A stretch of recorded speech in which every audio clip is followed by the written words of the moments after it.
अब चाहे आप लोग सेट ए वाले हो या सेट बी, अर्धवार्षिक परीक्षा जो आपका केमिस्ट्री का सेट बी है और चाहे जिन बच्चों का सेट ए है, डोंट वरी यार, अब तुम लोगों का जो रियल पेपर आ गया है, बिल्कुल 1001% रियल पेपर आ चुका है आप सभी का। ठीक है, डोंट वरी हो जाओ। और इसके लिए आपको क्या करना पड़ेगा, हमारे कराने पड़ेंगे 56K। ठीक है गाइज, बहुत करीब है हम लोग, सिर्फ 600-700 सब्सक्राइबर चाहिए हैं। तो फटाफट से जिन जिन ने सब्सक्राइब नहीं किया है यार कर दो। अब देखो लास्ट पेपरों का टाइम बचा हुआ है ना। ऐसे ना तुम निराश हो ना हमें निराश करो। ठीक है सब्सक्राइब हो जाना चाहिए क्योंकि बहुत ज़्यादा हेल्प की है। एंड केमिस्ट्री के पेपर में जो ये अपना लास्ट मैच होने वाला, मतलब लास्ट मैच, अभी मैथ्स भी बचा है लेकिन ये आखिरी लड़ाई होने वाली है ना, बहुत भयानक टाइप की।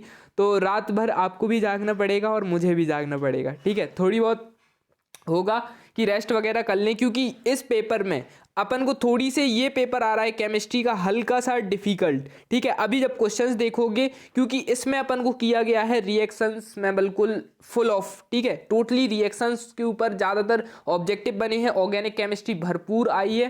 ठीक है, इनऑर्गेनिक केमिस्ट्री का थोड़ा सा वेटेज है, जिसमें फिजिकल केमिस्ट्री तो बहुत ही कम रहने वाली है ना। तो यहाँ पर अपन लोग देखते हैं डायरेक्ट, यहाँ पर अपना देखो पहला क्वेश्चन ही हमारा ऑर्गेनिक से चालू होता है। ठीक है, तो यहां से हम लोग क्वेश्चन नंबर 1 कंप्लीट करेंगे। लेकिन गाइज इसका सॉल्यूशन अगर तुम लोग जल्दी से फटाफट से चाहते हो, है ना, अभी तुम लोगों को पूरा पेपर दिखा देते हैं। सॉल्यूशन बन रहा है, देखो अभी तुम्हें कॉपी की आवाज़ सुनाते हैं, है ना। सॉल्यूशन अभी रेडी हो ही रहा है ना। उससे पहले तुम लोग यार 56K का टारगेट फटाफट से कंप्लीट करा दो। देखते हैं मेरा सॉल्यूशन बनने से पहले तुम लोग करा पाते हो या नहीं, है ना। और गाइज एक चीज और है, मैं तुमको बताना चाहता हूं, बायो जैसी गलती नहीं करना है क्योंकि बायो का पेपर हमने सेट ए और बी डाल दिया था और वो वीडियो हमें डिलीट भी करना पड़ा था, हुई थी। और जिस वजह से मैंने बोला था कि बच्चों आप लोग अपडेट रहना वीडियोस के साथ। अभी ऐसे ही 9th वालों के साथ हुआ था कि उनका हमने संस्कृत का पेपर डाला था। ठीक है, संस्कृत का पेपर उनका अपलोड किया था और उनसे बोला था कि बच्चों अपडेट रहना। ठीक है, और मतलब ऐसा होगा कि आधे घंटे या 2 घंटे में, क्या पता, या 1 घंटे में वीडियो तुम लोगों का डिलीट करना पड़ेगा।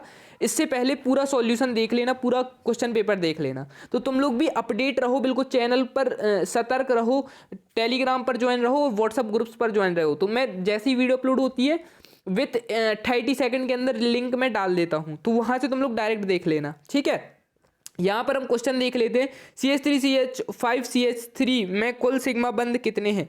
अब तुम लोग यहाँ पर बैठ नहीं जाना कि भैया इसको ऐसे पढ़ते हैं, इसको ऐसे पढ़ते हैं। अपने पास टाइम बहुत कम है, तो फटाफट से जैसे भी है जल्दी फटाफट से पढ़ते हैं।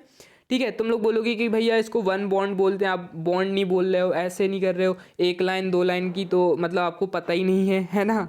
तो ऐसा अभी नहीं बैठना। ठीक है, अभी ज्ञान नहीं देना है अपन को, अभी अपन को पेपर कंप्लीट करना है। ठीक है, मीथेन के CH बंद कोण मान होता है ना। और इनमें से कई क्वेश्चंस ऐसा है जिसमें से कई लोग बच्चों को डिफ़िकल्टी होती है कि भैया जैसे किसी का आंसर मान लो ऐसा है 0.0001 ऐसे कुछ करके आंसर है, तो क्या हम उसे ऐसे लिख सकते हैं कि मतलब सीधे मतलब स्क्वायर चढ़ाकर कंप्लीट कर सकते हैं, है ना। जैसे लाइक इसका मान कितना होगा हमारा 1 × 10⁻⁻6, है ना। तो ऐसे दोनों ही लिख सकते हैं, जरूरी नहीं है कि एक लिख दिया एक नहीं लिखा तो गलत, वो भी नहीं माना जाएगा और ये भी नहीं माना जाएगा। ठीक है, रुकना 1 सेकेंड। चलो नेक्स्ट आ जाता है मुख्य क्वांटम संख्या n = 3, है ना, मतलब n की पावर है 3 से संबंधित कक्षकों की संख्या कितनी होगी, 6, 7, 8, 9। 110%। इसका तो बिल्कुल भी नहीं रखो कि ये रियल है या नहीं, 100% रियल पेपर है ना। जिनका सेट बी आने वाला है उनका 100% रियल है। सेट ए वालों के में आपके 2 नंबर 3 नंबर 4 नंबर के क्वेश्चन पूरे इधर उधर मिलेंगे, है ना। मतलब ये 13 क्वेश्चन 12 नंबर पे हो जाएगा, 12 क्वेश्चन 15 नंबर पे हो जाएगा, बस इतना फर्क होगा। ठीक है, चलो इसके बाद जिनके पास भी अगर पेपर आ रहा है, जो भी पेपर आ रहा है मुझे व्हाट्सअप ग्रुप पर सेंड करो। ठीक है, जो भी पेपर आ रहा है जिसके पास, मुझे व्हाट्सअप ग्रुप पर सेंड करो, मैं देखता हूँ फिर, है ना। बंद निकाय से निकाय, या तो इंस्टाग्राम पर मुझे सेंड कर दो, टॉपर्स सॉल्यूशन 90 ID है।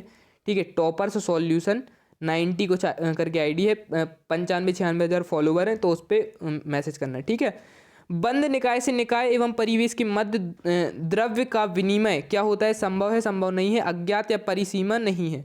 साम्य स्थिरांक का सही मान क्या है ना? तो ये चार ऑप्शन है। फिर आ जाते हैं रिक्त स्थान पर हम, इसमें बताना HF का संयोगी कारक क्या है? एल्कीन का समपक्ष रूप विपक्ष रूप की तुलना में ध्रुवीय होता है। CH3CH2 माइनस Br, इसमें अपन को पूरा रिएक्शन कंप्लीट करना है इनका। माइक्रो का मान क्या होता? माइक्रो का मान क्या होता बताओ? अच्छा जल्दी से बताओ, माइक्रो का मान क्या होता? मैंने भी बताया भी था, याद हो अगर तुम्हें। माइक्रो का मान यही होता है 0.0050 है और फिर 1, नहीं तो ऐसे भी लिख सकते 1 × 10⁻⁻⁻, ऐसे 6। ठीक है, चलो इसके बाद नेक्स्ट है हाइड्रोजन परमाणु जिसमें केवल एक प्रोटीन होता है, इसे क्या कहते हैं?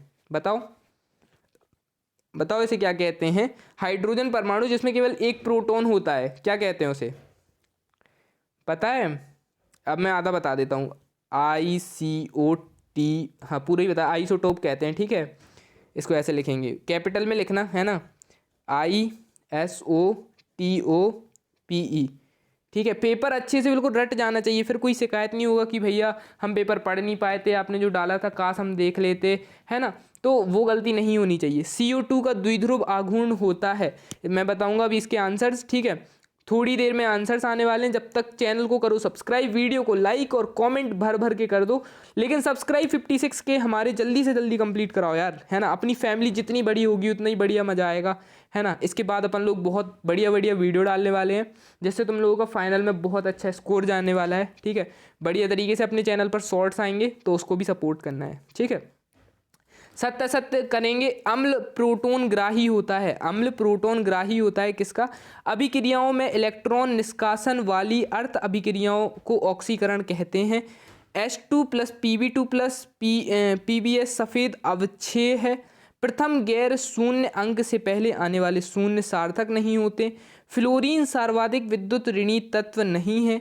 फिर दहन ऊष्मा यानी कि H का मान ऋणात्मक होता है। ठीक है, चलो इसके बाद सही जोड़ियों पर आ जाते हैं। सही जोड़ियों में जिंक = 17 होता है, तो इसका किससे होगा?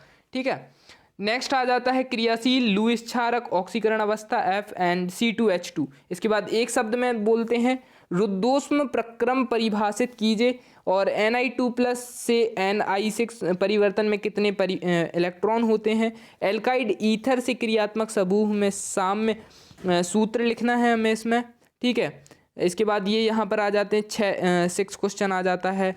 ठीक है, क्रीडल क्राफ्ट अभिक्रिया अपन को बनाना है। फ्रीडल क्राफ्ट अभिक्रिया, बहुत सारी अभिक्रियाएं होती हैं ना, वुड्स फिटिंग, फ्रीडल क्राफ्ट, है ना, वुटरज अभिक्रिया, है ना? तो इसमें हमें क्या करना है कि यार इस बार ना हमारा बहुत ज़्यादा वेटेज होने वाला है ऑर्गेनिक केमिस्ट्री से। किस केमिस्ट्री से? ऑर्गेनिक केमिस्ट्री से। तो बहुत ज़्यादा ध्यान रखना है तुम्हें ऑर्गेनिक केमिस्ट्री का। ठीक है, क्योंकि रिएक्शन इस बार हमारे ऑन टॉप होने वाले हैं, है ना? रिएक्शन ही रिएक्शन मिलने वाले हैं तुम्हें पेपर में। 4 नंबर का क्वेश्चन ले लो तो वहाँ पर तुम्हें रिएक्शन सॉल्व याद करना पड़ेगा, अभिक्रियाएं हो गई। 1 नंबर का क्वेश्चन ले लो तो वहाँ तुम्हें आधी अभिक्रिया उसे कंप्लीट करना पड़ेगा। ठीक है, तो ऑर्गेनिक केमिस्ट्री तो भरी पड़ी है। अगर तुम सोच रहे हो फिजिकल केमिस्ट्री के भरोसे अगर तुम लोग जा रहे हो पेपर देने, तो तुम्हें उसमें कितने ही चैप्टर कंप्लीट कर पाओगे, है ना? 1 से 2 से 3, है ना? उसका वेटेज भी ज़्यादा नहीं रहने वाला, है ना? और रही बात इनऑर्गेनिक केमिस्ट्री की, तो उसमें रहता है वेटेज, लेकिन उसमें तुम लोगों को क्वेश्चन में फंसा दिया जाता है। तो इस बार केमिस्ट्री ज़्यादा थोड़ा सा तुम्हें परेशान करेगी, है ना? लेकिन अगर तुमने मेहनत की तो कोई दिक्कत नहीं है उसमें। ठीक है, हुंड के अधिकतम बहुलता का नियम, ये तो आता ही है। ऑफ-बाहु का नियम, ठीक है, ये चाहे तुम कुछ भी करो, ये क्वेश्चन जी हुंड के नियम, ऑफ-बाहु के नियम, ये तो मूल अंश की परिभाषा नियम, ये तो 100% श्योर रहते ही हैं 2 नंबर में। ठीक है, इनके सार्थक अंक, एक क्वेश्चन गई चाहे दुनिया यहाँ से वहाँ हो जाए, सार्थक अंक निकालने का एक क्वेश्चन 100% आता है, जो कि सबसे सरल रहता है। मानक संवहन एंथैल्पी परिभाषित कीजिए, है ना? मानक इलेक्ट्रोड विभव भी कंप्लीट कर लेना है तुम्हें, है ना? उसके बाद नेक्स्ट है आधुनिक आवर्त नियम लिखना है, आयतन एंथैल्पी की परिभाषा लिखना है, नाभिक स्नेही अभिकर्मक की परिभाषा लिखना है, इलेक्ट्रॉन स्नेही अभिकर्मक की परिभाषा लिखना है, गुणित अनुपात के नियम एवं उचित उदाहरण लिखना है ना? एंड मूलानुपाती के अनुसूत्र को परिभाषित करना है। फिर बहुत सारे क्वेश्चन है, अभी इतना ब्लर पेपर आया हुआ है, इसको जैसे ही क्लियर पेपर आता है हम पूरा तरीके से दे देंगे। सेट ए वाले भी रेडी रहो, सेट बी वाले भी रेडी रहो सॉल्यूशन के लिए, है ना? और और गाइज अगर देखो सॉल्यूशन आगे आता है तो समझ जाना कि भाई ये रियल पेपर है, अगर सॉल्यूशन आगे नहीं आता है तो थोड़ी सा है ना, समझ रहे हो। लेकिन अगर आगे सॉल्यूशन बनता है, कॉपी से बनता है, कॉपी में लिख लिख के तुम्हें सॉल्यूशन दिया जाता है, तो समझ जाना कि भैया समझ रहे हो ना, क्योंकि अभी तक अपन ने जितना भी सॉल्यूशन दिया है जिस पेपर का, तो वो तो निकला है। ठीक है, चलो तो गाइज 56 के कंप्लीट कराना है यार, ये तुम लोगों को टारगेट कंप्लीट करना है। देखते हैं टॉपर्स आर्मी कर पाती है या नहीं इतना टारगेट कंप्लीट। ठीक है ना, चलो